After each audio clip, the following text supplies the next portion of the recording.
Today we discuss D&D Monk, Way of the Astral Self. Having played the Unearthed Arcana version of this as a 20th level character, I'm super excited to discuss this monastic tradition. I'm Nerdarchy Ted. I'm Nerdarchy Dave. Welcome to Nerdarchy, for nerds by nerds. Now it's time to astrally project ourselves into this video. So, as we mentioned, we're going to be talking about the Way of the Astral Monk, and I was fortunate enough to get to play in a one-shot. That was a 20th level game, so I played this class. Subclass. It was a lot of fun. The adventure that I played in was called Invasion of the Planet of the Tarrasque, run by James Introcaso, written by James Introcaso. It was a ton of fun, and I played this monk that had lost his arms. But thankfully that he's a Way of the Astral Monk, so he can summon astral projections of arms when need be. So, I had a lot of fun with it, and you don't usually get to play characters at that high level. And one of the problems with playing a monk is you never have enough key points, right? But when you're 20th level, you got as many as you're going to get. And the way of the Astral Monk is nice, and a lot of the features work in, like, they kind of stack. So you spend your key points to use the abilities, and you get a little bit more bang for your buck compared to some of the other monk abilities. All right, so over on the website, there is an article that is going to talk about the Way of the Astral Monk, linked to Tasha's Cauldron of Everything and Van Richten's Guide to Ravenloft. So if you want another take on it, check that out, written by Stephen Partridge. Great article. All right, so we're going to dive into the actual subclass and get into, what this is all about. So there is a cool little thing from Tasha. Note to self: create a spell that lets you throw punch people with your ghost. I thought that was kind of an amusing little thing. I love all the little anecdotes that are in here, I wouldn't even say they're anecdotes. They're more like quips, right? Sure. From Tasha. Tasha's kind of sassy and sarcastic. Then we get a monk who follows the Way of the Astral Self believes their body is an illusion. They see their ki as a representation of their true form, an astral self. This astral self has the capacity to be a force of order or disorder with some monastery training. Students to use the power to protect the weak, and other instructing aspirants on how to manifest their true selves in service of the mighty. All right, so there's another sidebar with a little bit more here. Forms of your astral self. The astral self is a translucent embodiment of the monk's soul. As a result, an astral self can reflect aspects of a monk's backgrounds, ideals, flaws, and bonds, and an astral self doesn't necessarily look anything like the monk. For example, the astral self of a lanky human might be reminiscent of a minotaur, the strength of which the monk feels within. Similarly, an orc monk might manifest gossamer arms and a delicate visage, representing the gentle beauty of the orc soul. Each astral self is unique, and some of the monks of this monastic tradition are known more for their appearance of their astral self than their physical appearance. When choosing this path, consider the quirks that define your monk. Are you obsessed with something? Are you driven by justice or selfish desire? Any of these motivations can manifest in the form of your astral self. So that's one of the fun things about this subclass is you have a lot of leeway to come up with flavor and fluff and aesthetically how your monk projects their astral form, so two monks with the subclass may look very different when they're using their powers. Yeah, you could even have two character sheets that are mechanically the same, but yet role played so differently that the manifestation of those powers are vastly different. If you happen to like these videos and you'd like to help us keep doing more, why not come check us out over on Patreon and support us there? As a special thank you, you'll receive monthly 5e content for both players and DMs alike.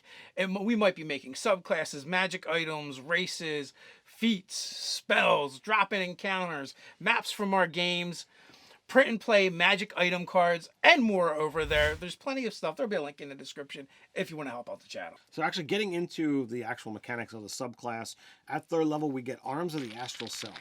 Your mastery of your ki allows you to summon a portion of your astral self.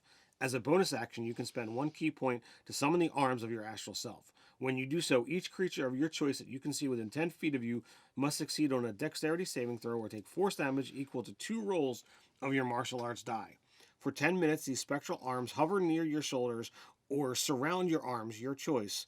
You determine the arm's appearance, and they vanish early if you are incapacitated or die. While the spectral arms are present, you gain the following benefits. You can use your wisdom modifier in place of your strength modifier when making strength checks and strength saving throws. You can use the spectral arms to make unarmed strikes. When you make unarmed strikes with the arms on your turn, your reach is 5 foot greater than normal. The unarmed strikes you make with the arms can use your wisdom modifier in place of your strength or dex mod for the attack and damage rolls, and their damage type is force. So, as we mentioned, you're getting a lot more economy with your key points expenditure with this already. You spend a point, you summon them, you get to do extra damage, to creatures that are near you, but then you also get the benefit of having them, and they last 10 minutes, so that's going to be a whole fight at the very bare minimum. And there's nothing that really can make them go away. Mm-hmm. So that's going to be super useful. And it really looks cool. And it definitely gives this monk a very different feel than some of our other subclasses. Now, 6th level, we're going to get Visage of the Astral Self. You can summon the Visage of your Astral Self as a bonus action, or as part of the bonus action you take to activate Arms of the Astral Self. You spend 1 key point to summon the Visage for 10 minutes. It vanishes early if you are incapacitated or die. The spectral visage covers your face like a helmet or mask. You determine the appearance. While the spectral visage is present, you gain the following benefits. Astral sight. You can see normally in darkness, both magical and non-magical, to a distance of 120 feet. You can get wisdom of the spirit. You have advantage on wisdom, insight, and charisma intimidation checks. Word of the Spirit. When you speak, you can direct your words to a creature of your choice that you can see within 60 feet of you, making it so only that creature can hear you. Alternatively, you can amplify your voice so that all creatures within 600 feet of you can hear you. That's a lot there. It seems like every time you summon one of these aspects, you're getting a decent amount of abilities for it. A single key point to get dark vision, out to 120 feet that can see through regular and magical darkness, getting advantage on insight and charisma intimidation checks, as well as being able to be heard up to 600 feet away. Like that speaks to a lot of different levels of interaction. So it's going to invoke into the exploration pillar. It's going to invoke into the social pillar.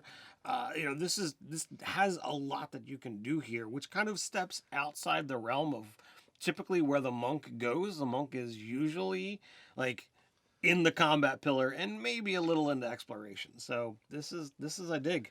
I will say one thing about this subclass. It is not subtle. Right? Literally, here you get something that goes into the social pillar. But if you're in the audience chamber of the king, and all of a sudden you become like Dr. Fate, because I'm getting those vibes. Of one of the beings of order. And you're you summon this helm over your face. That's kind of very in your face, right? There's no getting around it. Dude, what are you doing? We're just negotiating here. Why did you just do that?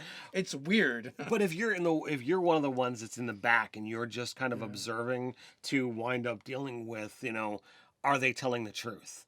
It might be a little bit easier to get away with, but if you're in someone's face and you're trying to intimidate them, it's going to be in your face anyway. There is no subtle intimidation. Well, I mean, I guess there could be, but with this character, you're right. There is no subtle intimidation. But you get cool abilities, and now you can hang out with the warlock in the cloud of darkness with their devil sight, and you can be kung fu fighting, whether eldritch blasting, and get advantage on all your attacks. It's a good time. So 11th level, we're going to get Body of the Astral Self. When you have both your Astral Arms and Visage summon, you can cause the body of your Astral Self to appear, no action required. The spectral body covers your physical form like a suit of armor connecting with the arms and Visage. You determine its appearance. While the spectral body is present, you gain the following benefits. Deflect energy. When you take acid, cold, fire, force, lightning, or thunder damage, you can use your reaction to deflect it. When you do so, the damage you take is reduced by 1d10 plus your wisdom modifier, minimum reduction of 1. Empowered arms. Once on each of your turns, when you hit a target with the arms of the Astral Self, you can deal extra damage to the target equal to your martial arts style. So, you're getting the ability to just kind of do your deflect missiles, but with energy attacks, and it can even hit force, which you don't see a lot of, and being able to, for free, just be able to punch a little bit harder once on every turn. Yeah, I mean, let's see. You're 11th level. You probably have at least a +5. So you're talking about a 6 to 15. So you could soak 2 magic missiles easily. But more importantly, anything that you make a saving throw on and you fail the saving throw, you've taken half. And now you can deflect, some more of that damage. Which it's not a lot, but for an 11th level ability. But we're also technically getting it for free. And also doing the extra damage when we attack is really nice. So for the cost of 2 key points, basically we have all these effects on us, and why would we not do that? You just went into a fight. You have 11 key points to spend anyway. The economy of actions and key points for this particular subclass is really good, because also they take into consideration they all require bonus actions, so a lot of classes suffer from, what am I going to do with my bonus action this round, this or that, right? Right. Especially with, say, the rogue. But the monk, in this case, also usually has a lot to do with their bonus actions, so adding just a bunch of bonus action abilities would kind of suck, but because you can stack them all together at once and just one bonus action, boom, do it, that makes it very accommodating and nice. It would be very annoying if this class was built in the, first round, I summon my arms and I keep fighting. Next round, I use my bonus action and I summon my Visage. All right, next round, I've got this and I've got this, so now I summon my body. And then the fight's over. that would be exhausting, whereas opposed to this particular build, 1 bonus action first turn, 2 key points, I get all 3, and it's go time. So yeah. Also, this is a really good monk build for kind of even just the 3-level dip. You only have 3 key points, but the one feature that you want really only costs a key point, so you can do it 3 times per short or per rest, essentially. Right. So it wouldn't be a bad grab. 17th level, we get our final ability, Awaken Astral Self. Your connection to the Astral Self is complete, allowing you to unleash its full potential. As a bonus action, you can spend 5 key points to summon the arms, visage, and body of your Astral Self and awaken it for 10 minutes. This awakening ends early if you are incapacitated or die. Don't do that. While your Astral Self is awakened, you gain the following benefit. Armor of the Spirit, you gain a +2 bonus to armor class, Astral Barrage. Whenever you use the extra attack feature to attack twice, you can instead attack 3 times. If all the attacks are made with your astral arms, they do extra damage anyway. It makes no difference. Why would you not use them? It's not a big deal. So to be able to do all these things for 5 points is pretty nice. So activating this last ability essentially costs you 3 points, but you get an extra attack and you get a +2 to armor class. There is one thing you used to get that I guess you don't get anymore, was when an enemy died near you before, you could get back key points. And I couldn't wait to tell the story because I got to do that to a Tarask. Right? It was Invasion of the Planet Tarask. There was a bunch of them. I needed all the key points I could get. Of course, yeah. So I feel like, when you get to the 17th level, that should be, the whole shebang. And I feel like the Awakened Self, while +2 to armor class and an extra attack is really good for 10 minutes, getting that for, the 3 key points, I feel like maybe that's a little underpowered. I would like to, see maybe something else in there. But not having played this at that kind of level, I don't really know what it's like to have, 17 key points. Is it worth the 5 for that or not? You'd still have 12 to play with. Now, that being said, if you're in a campaign where there's a lot of combats between rests and you're not even going to get a short rest, then that makes a big difference. But again, the monk gets all their key points back on a short rest. Right. So it may not be as big a deal.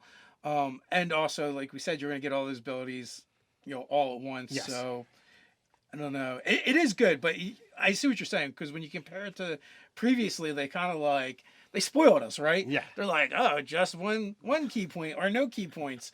Spend both of these and you get this for free. Yeah. And then it's like 3 more. Are you out of your mind? I can't believe it. And that is only coming from seeing monks over the course of games where they're starved for key points of okay, I'm out. And spending 5 of your 17, 5 of your 20 by the time you've gotten to 20th level, that seems like a lot. it's a lot of things that the Way of the Astral Monk can do. I would absolutely play this as is. I wouldn't feel like I need to change anything, but it just seems like as you said, it's front loaded that I get so much for so little. And then it's like, I got to pay 3 more to get these extra 2 little things. Like, oh, come on. But, you know, I totally do it. We're also used to everything being so stingy for the monk anyway, where it's like everything is key points. You have so little key points to begin with, and you're going to do one thing one time when you spend that key point, where with this subclass, you're like, oh, I spend key point and I get to do the thing for the whole entire fight. Oh my God. I can keep going? Are Yeah. you sure? Are you sure? So, yeah, there's a bit of spoiling by the time you get to the end. I'm like, oh, God, it's that much? Yeah, Man. yeah. So, I mean, it is way better than most of the previous monk subclasses, in my opinion. So against the monk, it is kind of OP, but against other classes, it's right on par. Right. I feel like it's a good subclass. Hey, what do you think? It's a great subclass. Have you played it? Have you played the Unearthal version? Which do you like better? Let us know down in the comments below. While you're down there, don't forget to do all those things that make, Nerdarchy and YouTube happy. Like, share, subscribe, even go ahead and click on that little notification bell. As a quick reminder, Mondays, Wednesdays, Fridays, we drop new videos. Come back to the channel and see what's new. But if you can't wait till then and you want to see the differences between this version and an Unearthal, you can check that video out where we talked about the Unearthal up here. So until next time, Stay stay nerdy. nerdy.